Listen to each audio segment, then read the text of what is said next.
चलिए इस पैनल को आगे बढ़ाते हैं। पूरा पैनल मेरे साथ इस वक्त यहाँ पर मौजूद है। शुरुआत सर आपसे कर लेते हैं। हेमंत जी, जिस तरीके से होम्योपैथी और एलोपैथी को लेकर देखा है कि हमेशा से कहे तो खींचतानी असमंजस की स्थिति बनी हुई है, इसको लेकर आप क्या कुछ क्लियर करना चाहेंगे आज के युवाओं को? तो आप तो खुद एक रिकॉर्ड होल्डर हैं। पहले तो बहुत बहुत धन्यवाद आपको कि आपने महाराजगंज में इतना अच्छा कार्यक्रम आपने आयोजित किया, और भारत 24 को मैं बहुत बहुत बधाई देना चाहता हूं कि आपने इस जिले को चुना और यहाँ पे बहुत अच्छा कार्यक्रम आप लोग अपने चैनल के माध्यम से कर रहे हैं। देखिए, जो आपने अभी प्रश्न किया हमसे कि होम्योपैथी और एलोपैथिक में जो खींचातानी चल रही है, मैडम देखिए, होम्योपैथी और एलोपैथी के काम करने का तरीका अलग है। जो एलोपैथी जहाँ पे वर्क करती है वहाँ होम्योपैथी का वर्क अपना अलग है, और जहाँ होम्योपैथिक वर्क करते हैं वहाँ एलोपैथी का वर्क अलग है। एलोपैथिक जो हमारी चीज़ें हैं वो कहीं ना कहीं हमारी इमरजेंसी सेवाएं जो हमारी हैं उसको लेके चलती हैं, और जो भी हमारे क्विक प्रॉब्लम्स लोगों को होती हैं उसमें काफ़ी अच्छा उसका रोल है। अगर नहीं रहे एलोपैथी तो उसके बिना काम नहीं चलेगा लोगों का, क्योंकि जीवन रक्षक दवाइयाँ भी उसमें हैं। हमारी होम्योपैथिक दवाइयाँ हैं वो जो हमारी पुरानी बीमारी चली आ रही हैं, जो बीमारियां काफ़ी लंबे से मरीज को है और वो जड़ से ख़त्म नहीं हो रहा है, उसको हम लोग ज़्यादा ट्रीटमेंट देते हैं, और बीमारी को जड़ से ख़त्म करने के लिए जो भी रास्ता है हम उसे निकालते हैं। तो ये अंतर है होम्योपैथिक और एलोपैथिक में। होम्योपैथिक में लोगों का रुझान अब काफ़ी बढ़ रहा है, क्योंकि आने वाले कुछ सालों में, पहले होम्योपैथिक स्थिति क्या थी, अभी बदली है। जब से भारत सरकार ने आयुष मंत्रालय बनाया है और उसमें सारी विधाओं को, जब आयुर्वेदिक, होम्योपैथिक और यूनानी तीनों विधाओं को लेकर जब चल रहे हैं, तो कहीं ना कहीं इससे लोगों को फायदा मिल रहा है। अभी हाल ही में उन्होंने एक यूनिवर्सिटी की भी स्थापना की है गोरखपुर में, आयुष यूनिवर्सिटी की, जिससे लोगों का रुझान भी बढ़ा है होम्योपैथी के प्रति और आयुर्वेदा के प्रति। तो कहीं ना कहीं ये चीजें डिफरेंस है एलोपैथिक और आयुर्वेदिक में। ठीक है, आपने विस्तार से समझाया, आपके पास लौटेंगे। पंकज जी लगातार बने हुए हैं। एजुकेशन ऐसा सेक्टर हो जाता है सर, बेहद जरूरी है हर किसी के लिए, हर समुदाय के लिए, हर वर्ग के लिए। एजुकेशन के सेक्टर में महाराजगंज को आप अभी कहाँ देख रहे हैं, और क्या कुछ एजुकेशन को लेकर आप सोच रहे हैं? आपका क्या कुछ विजन है एजुकेशन को लेकर? देखिए, शिक्षा जो है किसी भी सभ्य समाज की फाउंडेशन होती है। 1940 से में सिब्बल लाल सक्सेना जी ने पहला विद्यालय अपने जनपद में खोला था। उसके बाद विद्यालयों की कहा जाए, हमारे यहाँ प्रारंभिक स्तर पर विद्यालयों की कोई कमी नहीं है। बेसिक की बात की जाए, KG to आप 12 तक की बात करें, हर स्तर के विद्यालय हैं। लेकिन अगर हायर एजुकेशन की बात करें तो वो संख्या कम है। अगर है भी तो वो सीमित है, शायद वो कुछ दायरे तक, जिसको आप BA, BCom, BSc तक आप लिमिटेड कर सकते हैं। अगर हायर एजुकेशन की बात करें, जैसे मेडिकल कॉलेजेज हुआ, इंजीनियरिंग कॉलेज हुआ, वो है, लेकिन संख्या में वो कम है। अभी थोड़ी देर पहले DM साहब भी बता रहे थे, फार्मेसी के लिए, फार्मेसी के कुछ कॉलेजेज हैं यहाँ पे, लेकिन वो जो संख्या होनी चाहिए वो संख्या अभी नहीं है। प्रयासरत है, वो चल रहे हैं। लेकिन अगर बेसिक फाउंडेशन पे जो एजुकेशन, अगर प्राइमरी स्कूलों की बात की जाए, जो सुधार हो रहा है वो काबिले तारीफ। और इसमें मुख्यमंत्री जी के कौशल विकास योजना के तहत जो स्कूल्स, जो योजनाएं हैं, जिसमें बिना किसी चार्ज के एजुकेशन दिया जा रहा है, बल्कि फंड भी दिया जा रहा है उन बच्चों को, तो उस तरह की स्कीम्स को प्रमोट करने की आवश्यकता है जिसमें आगे बढ़ सके। यहाँ पे स्टूडेंट्स हैं, एजुकेशन है। हायर एजुकेशन की बात करें तो आफ्टर 12th ये समस्या सभी स्कूल्स जीते हैं। मेरा भी एक स्कूल है, तो उस स्कूल्स में मैं देखता हूँ कि 12th की कंडीशन में बहुत सारे बच्चे बाहर चले जाते हैं। वजह इसकी यही होती है कि इंजीनियरिंग और मेडिकल की प्रिपरेशन जो आजकल के समय में नॉर्मल हो गया है। यहाँ तक कि गार्जियन तो ऐसे हो गए कि क्लास 6, 7th में ही सोच लेते हैं कि बच्चे को मेडिकल की तैयारी करानी है तो बच्चे को बाहर भेजा जाए। तो उसके लिए प्रयासरत है, लेकिन बाहर के टीचर्स को लाना अभी थोड़ा समय लगेगा। तो इस सेक्टर में कहा जाए तो ग्रोथ है, हो रहा है। हमारा महाराजगंज बहुत प्रगति के क्षेत्र में इसमें बढ़ रहा है, लेकिन हाँ, अभी भी आवश्यकता है, खासकर हायर एजुकेशन में, और इन जाते हुए बच्चों को रोकना कि अपने जिले में वो एजुकेशन पा सके, यहाँ पे रोजगार पा सके, इसकी बहुत आवश्यकता है। ये आपने बहुत बड़ी बात कही है, चूंकि बच्चे, जैसा कि आपने ये भी कहा कि बच्चे छोटी क्लास से, पहले तो ये चलन था कि 12th के बाद जाया करते थे, लेकिन अब 12th के पहले जा रहे हैं और आप इस दिशा में सोच रहे हैं, ये वाकई सराहनीय काम है। आपके पास लौटेंगे। राकेश जी लगातार बने हुए हैं, RK मोटर्स से हैं आप। मैं आपसे जानना चाहूंगी, एक तो आपके न्यू प्रोजेक्ट को लेकर, और आपका क्या कुछ योगदान है महाराजगंज के विकास में? बहुत बहुत धन्यवाद मैं भारत 24 को देता हूं। मैं पिछले 14 वर्षों से, मेरा पढ़ाई खत्म होने के बाद से एक ही एजेंडा रहा, महाराजगंज के नाम को आगे करने का। मैं बाहर पढ़ता था, बेंगलोर, दिल्ली, तो महाराजगंज के नाम को कोई जानता नहीं था। बड़ा कष्ट होता था कि भाई हम बताते हैं, लोग पूछते यू आर फ्रॉम, हम डायरेक्टली बोलते थे चौड़े होके महाराजगंज, तो ये कहाँ पे है, तो बताना पड़ता था लखनऊ, गोरखपुर, वहाँ। तभी मेरे मन में जगह कुछ ऐसा काम करें कि अपने ज़िले का नाम। तो तभी मैं पढ़ाई ख़त्म करके, मेरा 2010 में कैंपस हुआ था, MBA गोल्ड मेडलिस्ट हूँ मैं, साउथ कोरिया का 5 साल का, उसको मैंने ड्रॉप कर दिया और यहाँ आके मैंने छोटा मोटा बिजनेस स्टार्ट किया। और 2011 में मैंने एक NGO बनाया, महानगंज जन कल्याण सेवा संस्था। उसमें मेरा ये मोटो था कि महाराजगंज को महानगंज बनाना है। तो मैंने उस चीज़ों को एक्सप्लोर करना शुरू किया जो महाराजगंज में विकास को आगे कर सकता है, यहाँ पे रोजगार को बढ़ाया जा सकता है। जैसे तमाम मंत्री जी, DFO साहब ने चर्चा किया, उसमें सबसे बड़ा था 100 की वर्मा वाइल्ड लाइफ सेंचुरी। जो भी प्रशासन के लोग रहे, DM, SDM, सत्ता के जो लोग रहे, मैं अपनी चीज़ें लिख के देता रहा और धीरे धीरे काम करता गया और बिजनेस भी मैं यहाँ पे करता गया। यहाँ पे डायरेक्टली इनडायरेक्टली, मतलब कोरोना कॉल में भी मैं NGO के माध्यम से कम 20,000 परिवारों की मदद किया और लगभग 200 लोग काम करते हैं हमारे साथ। और जो नया प्रोजेक्ट हमारा आ रहा है मैडम, जिले में कोई भी एक पर्यटन स्थल नहीं है, सिनेमा नहीं देखने लोग गोरखपुर जाते हैं, तो एक ऐसा मैं सिनेमा यहाँ बना रहा हूँ। 80% काम कंप्लीट हो गया है, इन्वेस्टर समिट में उसका MOU भी साइन हुआ है। एक डोम सेफ सिनेमा, उसके अंदर इग्नू सेफ होगा, 100 सीट होगी, एक मतलब देसी सिटी मॉल, रूरल एरिया है, तो ऐसा मैं बना रहा हूँ यहाँ महुआ में। हो सकता है 15 अगस्त के पहले उसकी ओपनिंग हो जाए, जहाँ लगभग 200 लोग नए और रोजगार जुड़ेंगे और उस एरिया का पूरा विकास हो रहा है। एक नया महाराजगंज वहाँ बस रहा है। साथ ही जो जंगल सफारी यहाँ पे है, उसका टूर एडवाइजर भी मैं हूँ। वहाँ पे हमारे रिसोर्ट आ रहे हैं और एक और रिसोर्ट यहाँ पे आ रहा है। आने वाला समय जो महाराजगंज में टूरिस्ट हब बनेगा, बुद्धा सर्किट है, तो ये योगदान है हमारा। और मैन्युफैक्चरिंग सेक्टर में भी हम लोग घुसेंगे जल्दी ही, ताकि महाराजगंज के युवा को रोजगार के लिए बाहर न जाना पड़े। बिल्कुल, और मुझे लगता है कि रोजगार जो आज की सबसे बड़ी समस्या है और उस पर आपका फोकस है, तो ये बहुत अच्छी बात है। मैं बाहर करीब 1 साल तक रिसर्च भी किया, न्यूजीलैंड, ऑस्ट्रेलिया, लंदन, पेरिस में। वहाँ छोटे छोटे गाँवों को देखा मैंने, ये कैसे डेवलप है। एक ही चीज समझ में आया, टूरिज्म। जितना अधिक टूरिज्म जिस डिस्ट्रिक्ट में होगा, जिस प्रदेश में होगा, वहाँ रोजगार पैदा होगा और उस जिले का विकास होगा। ये हमारा उद्देश्य बिल्कुल, है। लौटती हूँ आपके पास। शिखा जी लगातार बनी हुई है। शिखा जी, महाराजगंज में शिक्षा को और बेहतर बनाने के लिए क्या कुछ उपाय किए जाने चाहिए और आपका विजन इसको लेकर क्या है?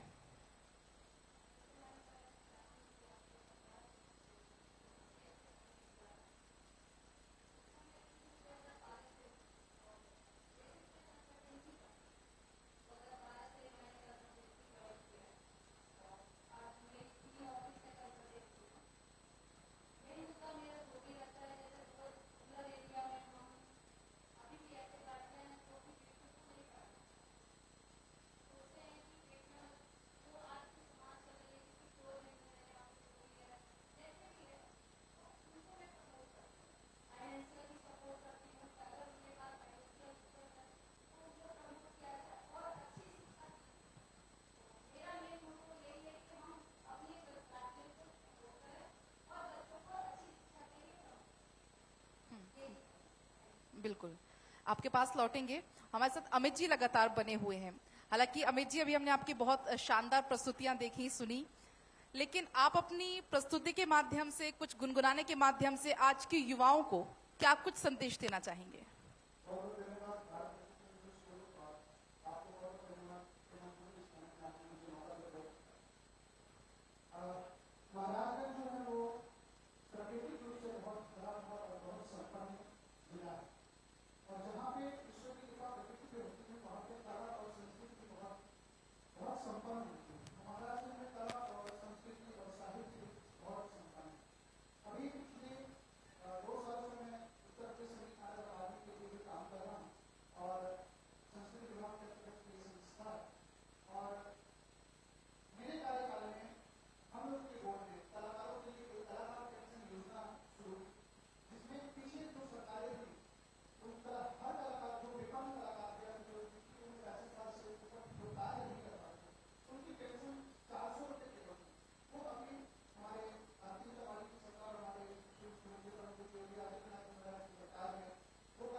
बिल्कुल, बहुत खूब। हेमंत जी, आपके पास मैं लौटूंगी। कोविड काल हमने देखा, क्या कुछ स्थिति थी घर घर में, किस तरीके से स्थिति बनी हुई थी वो हमने देखा, और उसके बाद से ये भी चीज नोटिस की गई कि लोग होम्योपैथी की तरफ उनका झुकाव ज्यादा हो गया है। जो युवा होम्योपैथी में अपना करियर बनाना चाहते हैं या होम्योपैथी की तरफ उनका झुकाव है, तो उनको आप क्या कुछ सुझाव देंगे?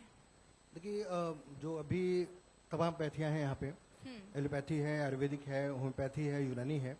अगर चॉइस होती है लोगों की कि क्या करना चाहता है, अगर युवा अपना नीट क्वालिफाई करने के बाद अच्छे मार्क्स आते हैं, तो अगर वो चाहता है कि अपना भविष्य खोजना है कि मैं होम्योपैथ बनना चाहता हूँ, तो निश्चित रूप से बहुत सारी उसकी यहाँ पे मतलब उसको मिलेगी सुविधाएं, क्योंकि होम्योपैथिक में आने वाला जो कल है काफ़ी ब्राइट हो रहा है। जिस हिसाब से गवर्नमेंट जॉब्स निकल रही हैं लोगों की, जिस हिसाब से लोगों के रुझान बढ़ रहे हैं होम्योपैथिक पर, तो कहीं ना कहीं युवा इससे प्रेरित भी होगा। और जो हमारी जो मतलब मेरी जो पर्सनल है, मैं कई कंट्री में अभी गया, इसके बाद भी जाने के बाद वहाँ जो देखा लोगों का रुझान, धीरे धीरे लोग कन्वर्ट हो रहे हैं, एलोपैथी को चेंज करके होम्योपैथी में आ रहा है, क्योंकि सभी लोग चाहते हैं कि बिना किसी दुष्परिणाम के होम्योपैथिक दवाइयों का इस्तेमाल किया जाए, जिससे हमारा शरीर भी स्वस्थ रहे और बीमारी भी हमारी जड़ से खत्म हो जाए। इसको लेते हुए काफ़ी कंट्रीज में, जैसे कि मैं भी दुबई में गया था, इससे पहले भी जर्मनी का भी ट्रिप किया, तो मुझे लगता है कि वहाँ भी लोगों को ज़्यादा से ज़्यादा लोग मतलब कन्वर्ट हो रहे हैं अपने आप को और चेंज कर रहे हैं होम्योपैथी के प्रति। तो युवाओं को मैं यही अपने तरफ से बोलना चाहूँगा कि अगर आप होम्योपैथी में आते हैं तो कहीं ना होम्योपैथी को एक अच्छी बल मिलेगी और आप कुछ अच्छा कर सकते हैं इससे, जिससे मतलब लोगों की जो बीमारियां हैं, जो काफ़ी लंबे टाइम से लोग परेशान हैं, दवाइयाँ खा के परेशान हैं, उनसे उनको आप छुटकारा दे सकते हैं। बिल्कुल, और होम्योपैथी से इलाज जड़ से भी होता है, किसी भी बीमारी को जड़ से उसमें भगाया जाता है। चलिए आपके पास लौटते हैं।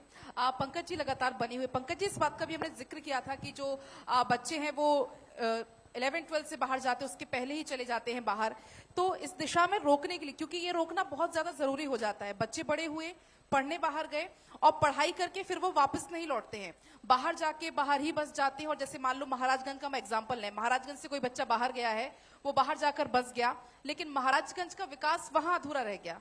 तो इस दिशा में क्या कुछ कदम उठाए जाने चाहिए? देखिए, उस दिशा में तो एजुकेशन सेक्टर से जो लोग जुड़े हुए हैं वही कदम उठा सकते हैं, क्योंकि बिना प्राइवेट सेक्टर के ये चीजें संभव नहीं है। तो अभी कुछ विद्यालयों में ये चीज किया जाता है कि बाहर के जो अच्छे नामी ट्यूटोरियल्स हैं, जो एजुकेशन सेंटर्स हैं, जैसे आईआईटी या नीट की तैयारी करा रहे हैं या एमबीए वगैरह के बारे में सोच रहे, तो उनको, उन इंस्टीट्यूशंस के उन ट्रेनर्स को यहाँ पर बुलाया जाना।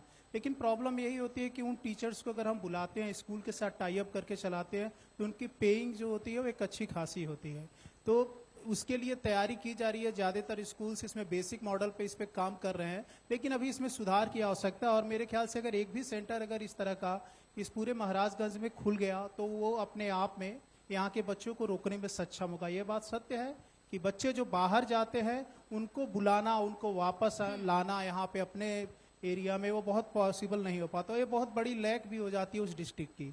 उस डिस्ट्रिक्ट के अंदर ये बहुत बड़ा नुकसान होता है कि वहाँ की जो प्रतिभा है वो बाहर चली जाती है, जिसकी आवश्यकता है यहाँ पर रुकने की। धीरे धीरे इस पे कार्य हो रहे हैं और गवर्नमेंट भी इसमें, अभी थोड़ी देर पहले पंकज वर्मा जी का नाम लिया जा रहा था।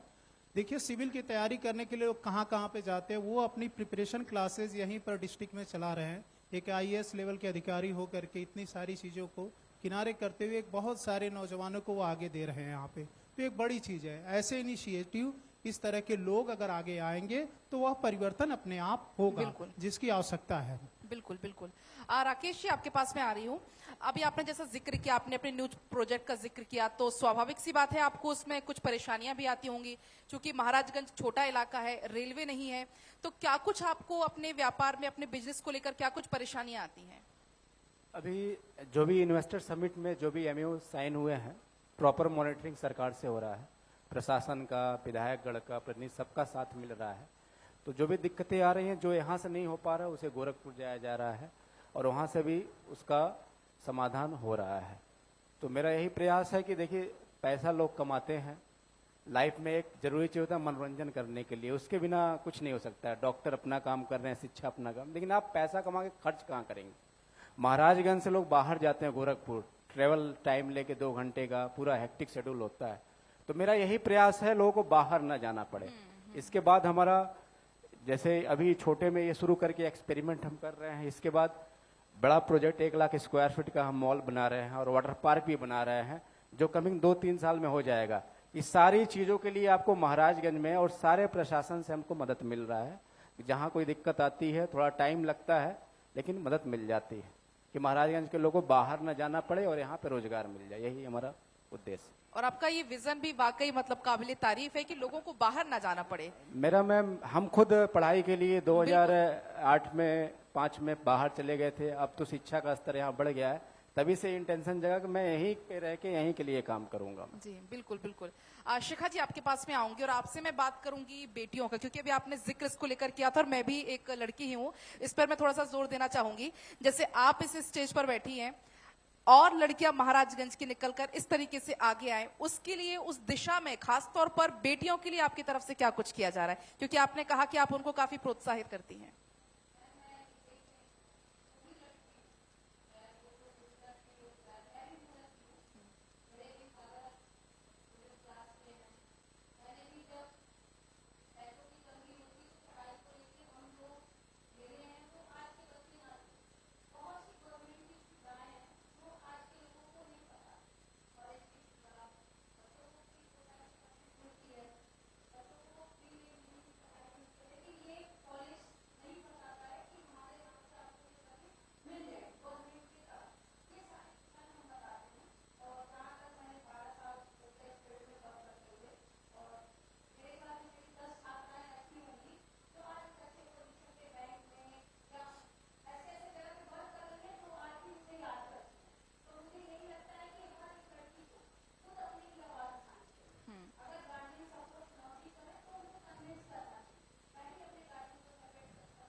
बिल्कुल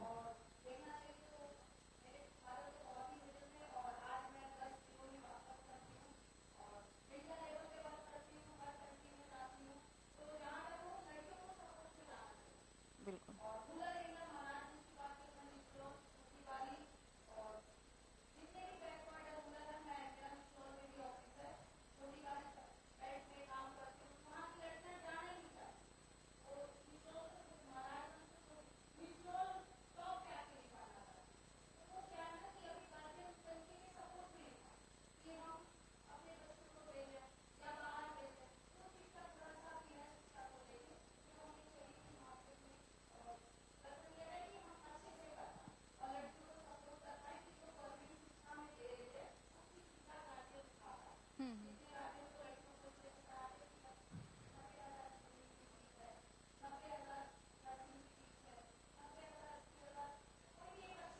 बिल्कुल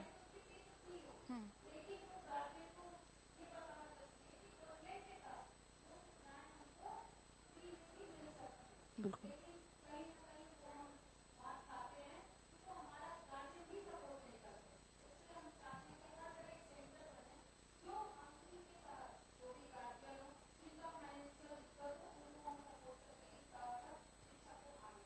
बिल्कुल वाकई शिखा जी, और आप वो काम कर रही हैं, आप वाकई इसमें तारीफ के काबिल हैं आपकी, आप इतना बड़ा काम कर रही हैं। अमित जी, आपके पास में आऊंगी। जिस तरीके से पहले तो देखा जाता था कि लोग प्राय पढ़ाई की तरफ ही आगे बढ़ते थे, लेकिन अब पढ़ाई से हटके भी दूसरी विधाओं की तरफ भी युवाओं का क्रेज बढ़ रहा है, नाट्य अकादमी का क्रेज बढ़ रहा है। इसको लेकर आप क्या कुछ कहना चाहेंगे?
बिल्कुल